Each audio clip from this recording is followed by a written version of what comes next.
வருங்கால அரசு அதிகாரிகள் அனைவருக்கும் வணக்கம். புதிய பாடத்திட்டம் 12ஆம் வகுப்பு இயல் 3 பாடத்தலைப்பு பொருள் மயக்கம். இது ஒரு சின்ன பாடம் தாங்க. இந்த பாடத்திலிருந்து லைன் பை லைனாக 11 கொஷின்ஸ் நம்ம எடுத்திருக்கோம். கொஷின்ஸ் அத்தனையுமே வேறு லெவலில் சூப்பராக இருக்குங்க. ஸோ வீடியோவை ஸ்கிப் பண்ணாமல் முழுமையாக பாருங்கள். வாங்க வீடியோக்குள்ளே போகலாம். 1வது கொஷின், கீழ்கண்ட கூற்றுகளில் சரியானதை தேர்ந்தெடுக்கவும். கூற்று 1 பாருங்க. பண்புத்தொகை வினைத்தொகையாக வரும் சொற்கள் ஒரு சொல் என்னும் தன்மை கொண்டவை, அவற்றை பிரித்து எழுதக்கூடாது. கூற்று 2 பாருங்க. இடை சொல்லுடன் சொற்களை சேர்த்து எழுத வேண்டும்.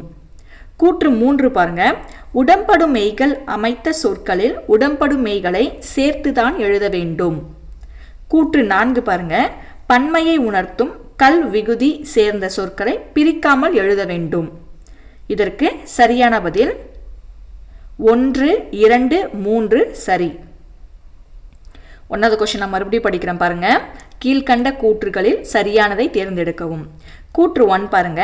பண்புத்தொகை வினைத்தொகையாக வரும் சொற்கள் ஒரு சொல் என்னும் தன்மை கொண்டவை, அவற்றை பிரித்து எழுதக்கூடாது என்பதே சரியான கூற்று. கூற்று 2 பாருங்க.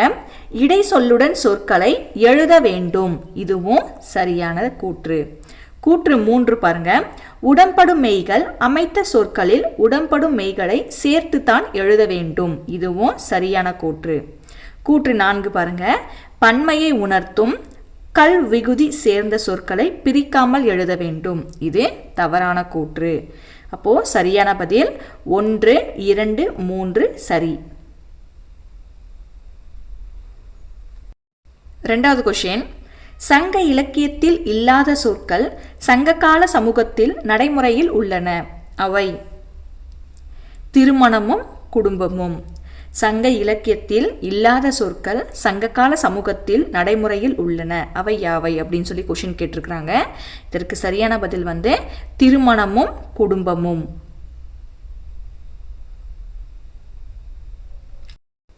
3வது கொஷின், கீழ்கண்ட கூற்றுகளில் தவறானதை தேர்ந்தெடுக்கவும்.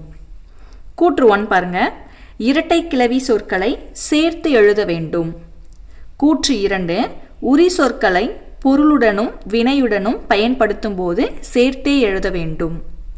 கூற்று 3, உம்மைத்தொகை சொற்களை பிரித்து எழுத வேண்டும். 4வது கூற்று, நேரிணை மற்றும் எதிரிணை சொற்களை சேர்த்து எழுத வேண்டும்.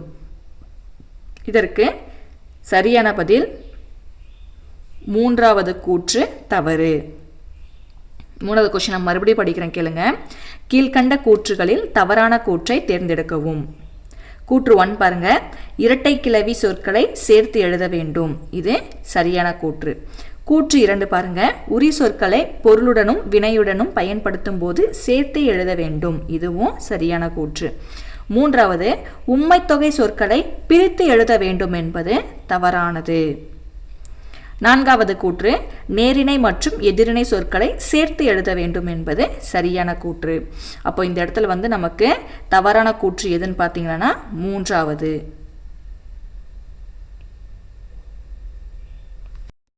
4வது கொஷின், பொறுத்துக. ஏ பாருங்க. கடிமணம் உரிச்சொல் தொடர். பி உற்றார் உறவினர் உம்மைத்தொகை. சி சீரும் சிறப்பும் நேரிணை சொற்கள். டி மேடு பள்ளம் எதிரிணை சொற்கள். சரியான பதில் 1, 2, 3, 4. கடிமணம் என்பது உரிச்சொல் தொடர், உற்றார் உறவினர் என்பது உம்மைத்தொகை, சீரும் சிறப்பும் என்பது நேரிணை சொற்கள், மேடு பள்ளம் என்பது எதிரிணை சொற்கள். ஆன்சர் 1, 2, 3, 4. 5வது கொஷின், பொருள் குழப்பமின்றி எழுதுவதற்குரிய காரணங்களுள் பொருந்துவதை தேர்க. நிறுத்தக்குறிகளை உரிய இடங்களில் இட்டு எழுதுதல். பொருள் குழப்பமின்றி எழுதுவதற்குரிய காரணங்களுள் பொருந்துவதை தேர்க. நிறுத்தக்குறிகளை உரிய இடங்களில் இட்டு எழுதுதல்.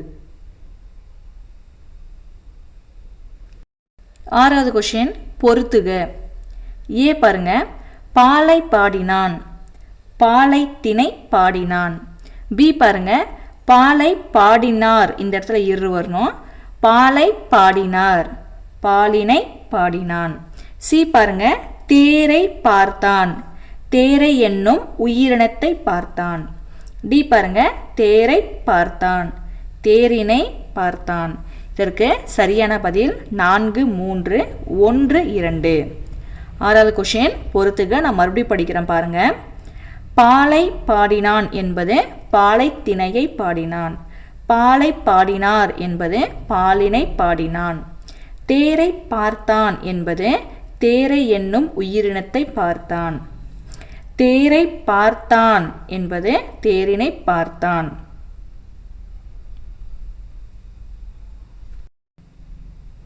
ஏழாவது கொஷின், இவற்றை வாயிலுக்கே சென்று இன்முகத்துடன் வரவேற்பாயாக என்று ஜலாலுத்தீன் ரூமி குறிப்பிடுவது. இவை அனைத்தும். இவற்றை வாயிலுக்கே சென்று இன்முகத்துடன் வரவேற்பாயாக என்று ஜலாலுத்தீன் ரூமி குறிப்பிடுவது வக்கிரம், அவமானம், வஞ்சனை. இவை அனைத்தும். எட்டாவது கொஷின் பொறுத்துக. ஏ பாருங்க, செங்கடல் பண்புத்தொகை. பி பாருங்க, கத்துக்கடல் வினைத்தொகை. சி பாருங்க, கொள் இடைச்சொல். டி படபட இரட்டை கிளவி. இதற்கு சரியான பதில் 4, 3, 2, 1. எட்டாவது கொஷின் பொறுத்துக. நான் மறுபடியும் படிக்கிறேன் பாருங்க. செங்கடல் என்பது பண்புத்தொகை, கத்துக்கடல் என்பது வினைத்தொகை, கொள் என்பது இடைச்சொல், படபட என்பது இரட்டை கிளவி. 9வது கொஷின், உவா உற வந்து சூடும் உடுபதி இரவி ஒத்தார் யார் யார்? ராமன், சுக்ரீவன். உவா உற வந்து சூடும் உடுபதி இரவி ஒத்தார் யார் யார்? ராமன், சுக்ரீவன். 10வது கொஷின், எங்கள் தந்தையர் நாடென்ற பேச்சினிலே ஒரு சக்தி பிறக்குது மூச்சினிலே என்னும் பாரதியாரின் பாடல் வெளிப்படுத்துவது. தந்தை வழி சமூக முறை. எங்கள் தந்தையர் நாடென்ற பேச்சினிலே ஒரு சக்தி பிறக்குது மூச்சினிலே என்னும் பாரதியாரின் பாடல் வெளிப்படுத்துவது. தந்தை வழி சமூக முறை. 11வது கொஷின், பொருத்தமான விடையை தேர்ந்தெடுக்க. ஏ பாருங்க, உரிமை தாகம் பூமணி. பி பாருங்க, அஞ்ஞாடி சாகித்ய அகாதமி. சி பாருங்க, ஜலாலுத்தீன் ரூமி பாரசீக கவிஞர். டி தமிழர் குடும்ப முறை பக்தவத்சல பாரதி. இதற்கு சரியான பதில் 2, 4, 1, 3. 11வது கொஸ்டின் நான் மறுபடியும் படிக்கிற பாருங்க. பொருத்தமான விடையை தேர்ந்தெடுக்க. உரிமை தாகம் என்பது பூமணி, அஞ்ஞாடி என்பது சாகித்ய அகாதமி, ஜலாலுத்தீன் ரூமி பாரசீக கவிஞர், தமிழர் குடும்ப முறை பக்தவத்சல பாரதி. சரியான பதில் 2, 4, 1, 3. Thanks for watching. Subscribe to our channel.